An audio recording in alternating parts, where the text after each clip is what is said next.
আমরা 2020 সালে ইঞ্জিনিয়ার ইশরাক হোসেনের সাথে আমি দলীয় কাউন্সিলর হিসেবে 60 নং ওয়ার্ড থেকে নির্বাচিত হয়েছিলাম।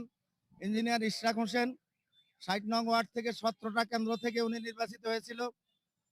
এই স্বৈরাচার হাসিনার দোসররা ফলাফল অন্যদিকে ধাবিত করে এখানে নগর ভবনে তাপসকে বসিয়েছিল। ইঞ্জিনিয়ার ইশরাক হোসেন মামলা করেছিলেন তখন আমাদের সকলের পক্ষে। তখন এই মামলা স্বৈরাচার এখানে মামলা আটকে রেখেছিল। আজ দেশ স্বাধীন হয়েছে, দেশে বিচারের একটা ব্যবস্থা হয়েছে। আদালত থেকে ইঞ্জিনিয়ার ইশরাক হোসেনকে রায় দিয়েছে। আমরা এই রায়ে সন্তুষ্ট। নির্বাচন কমিশন থেকে গেজেট পাস করেছে, তাও ঠিক আছে।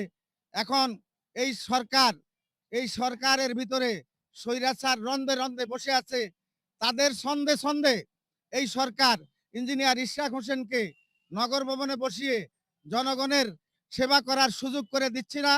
আমরা অনতিবিলম্বে ইঞ্জিনিয়ার ইশরাক হোসেনকে নগর ভবনে বসিয়ে ঢাকাবাসীকে সেবা করার সুযোগ করে দেওয়ার জন্য এই সরকারের প্রতি আকুল আবেদন জানাচ্ছি। নতুবা ঢাকাবাসী ইঞ্জিনিয়ার ইশরাক হোসেনকে অনেক ভালোবাসে।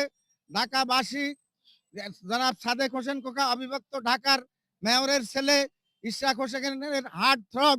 এখানে যদি ইশরাক হোসেনকে না বসিয়ে এনারা এখানে বিলম্ব করে, ঢাকাবাসী সম্ভবত অনেক বড় ধরনের আন্দোলন গড়ে তুলবে।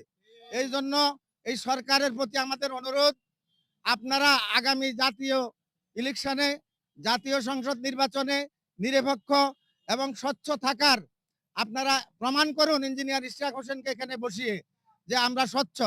নতুবা দেশবাসী মনে করবে আপনারা স্বচ্ছ না। আপনাদের কাছে আকুল আবেদন, ইঞ্জিনিয়ার ইশরাক হোসেনকে ঢাকার নগর ভবনে বসিয়ে এই ঢাকাকে তিলোত্তমা করা, এই ঢাকাকে পরিচ্ছন্ন করার সুযোগ করে দিন। আসসালামু আলাইকুম রহমতুল্লাহ। আমরা তখনও মিছিল করেছি, আমরা মামলা হামলার শিকার হয়েছি, আমরা ঘরে থাকতে পারি নাই, আমরা এলাকা থাকতে পারি নাই। আমরা তখনও মিছিল করেছি, তখনও প্রতিবাদ করেছি।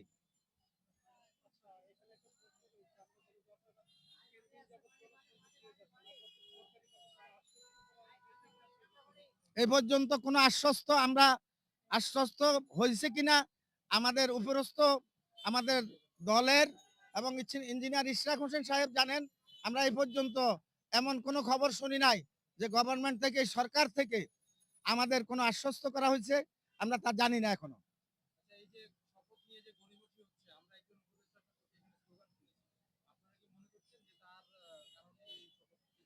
হ্যাঁ, আমরা মনে করতেছি এবং দেশবাসী, ঢাকাবাসী মনে করতেছে স্থানীয় সরকার মন্ত্রণালয়ের উপদেষ্টার কারসাজিতেই এই শপথ গ্রহণ অনুষ্ঠান হচ্ছে না।